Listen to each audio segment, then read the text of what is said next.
Assalamualaikum warahmatullahi wabarakatuh.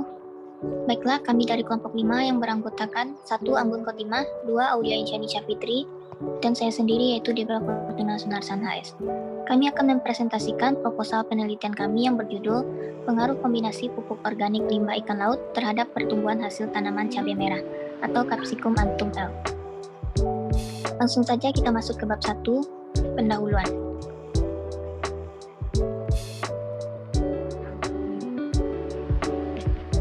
Next.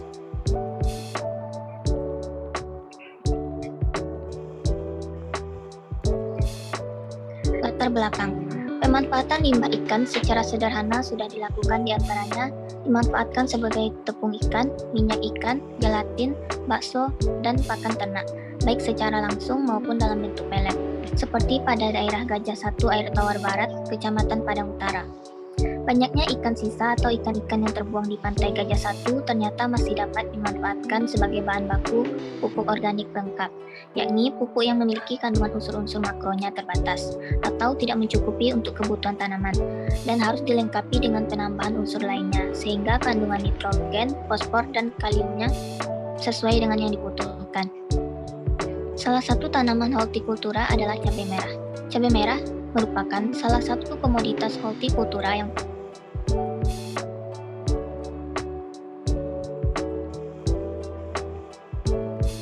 tangga maupun untuk keperluan lain seperti untuk bahan ramuan obat tradisional, bahan makanan, dan minuman serta industri. Next. Baiklah, saya akan melanjutkan materi selanjutnya yaitu bab 2, yaitu landasan teori. Next.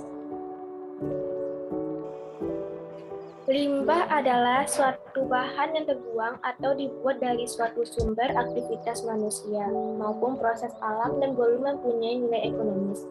Bahkan dapat mempunyai nilai negatif dalam segi ekonomi karena penanganan untuk membersihkan dan membuang memerlukan biaya yang cukup besar di samping dapat mencemari lingkungan.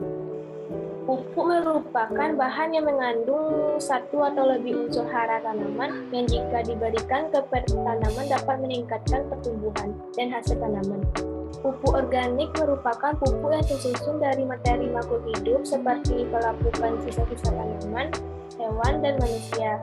Manfaat utama pupuk organik adalah dapat memperbaiki kesuburan kimia, fisik, biologis tanah, selain sebagai sumber hara bagi tanaman.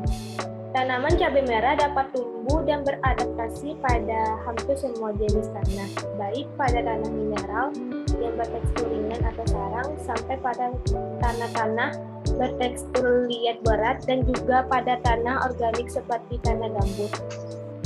Penanaman cabai merah dilakukan pada pagi atau sore hari dengan mengusahakan keadaan tanah dalam kondisi lembab.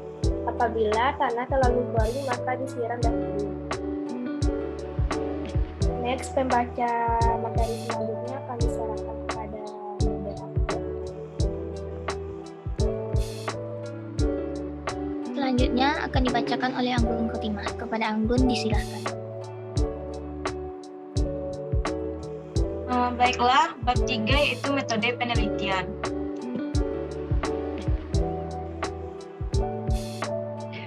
Jenis penelitian yang kami gunakan adalah metode percobaan. Dengan rancangan perlakuan faktor tunggal yang disusun dalam rancangan acak kelompok atau RAK, tiap perlakuan diulang 4 kali, setiap ulangan terdapat 5 tanaman sampel.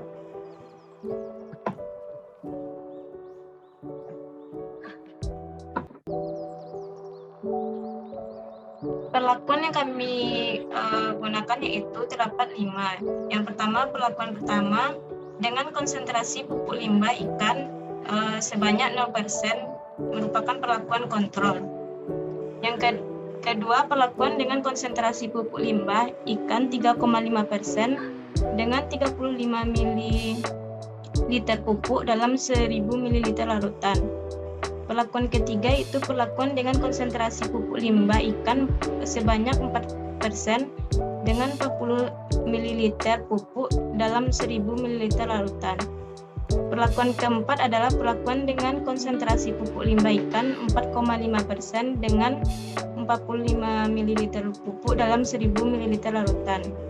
Yang perlakuan kelima adalah perlakuan dengan konsentrasi pupuk limbah ikan 5% dengan 50 ml pupuk dalam 1000 ml larutan. Kemudian populasi dan sampel yang kami gunakan adalah populasinya merupakan tanaman cabai merah di Gajah 1 Air Tawar Barat Kecamatan Padang Utara. Sedangkan sampelnya adalah 5 polybag tanaman cabai merah. Teknik yang kami gunakan dalam penelitian ini adalah teknik simple random sampling dengan variabel bebasnya adalah pupuk organik cair limbah ikan laut dan variabel terikannya adalah pertumbuhan dan hasil tanaman cabai merah. Prosedur kerja dalam penelitian ini yang pertama adalah penelitian dimulai dengan pengenceran EM4 dengan air menggunakan perbandingan 1:10 yaitu 10%, yaitu MM4 sebanyak 100 ml, 100 gram gula pasir dan air 1 liter dimasukkan dalam botol berukuran 1,5 liter, kemudian didiamkan selama 5 hari dalam keadaan kedap udara. Proses ini bertujuan untuk mengembangbiakkan dan mengaktifkan mikroorganisme yang ada pada EM4 dalam kondisi dorman, sehingga mikroorganisme dapat bekerja dengan efisien dan optimal pada saat dicampurkan ke dalam limbah ikan. Setelah 5 hari, EM4 dapat digunakan dengan indikasi tercium bau asam manis dengan pH EM aktif berkisar 3,5 sampai 3,7. Proses pembuatan pupuk organik cair dimulai dengan memasukkan 1000 gram dedak, 500 ml air kelapa, 500 gram limbah ikan nila, air sumur 2 liter ke dalam ember plastik, kemudian ditambahkan EM4 yang telah diencerkan selama 5 hari. Kemudian diaduk rata selama 15 menit, kemudian ditutup rapat. Setiap 2 hari sekali dibuka agar mikroorganisme tidak mati dan diukur pH-nya. Fermentasi berlangsung selama 30 hari. Setelah fermentasi 30 hari, pupuk organik cair yang dihasilkan disaring menggunakan kain. Sekian, terima kasih. Saya kembalikan kepada moderator. Jadi, di kelompok kami, mohon maaf apabila ada kesalahan. Saya akhiri. Assalamualaikum warahmatullahi wabarakatuh.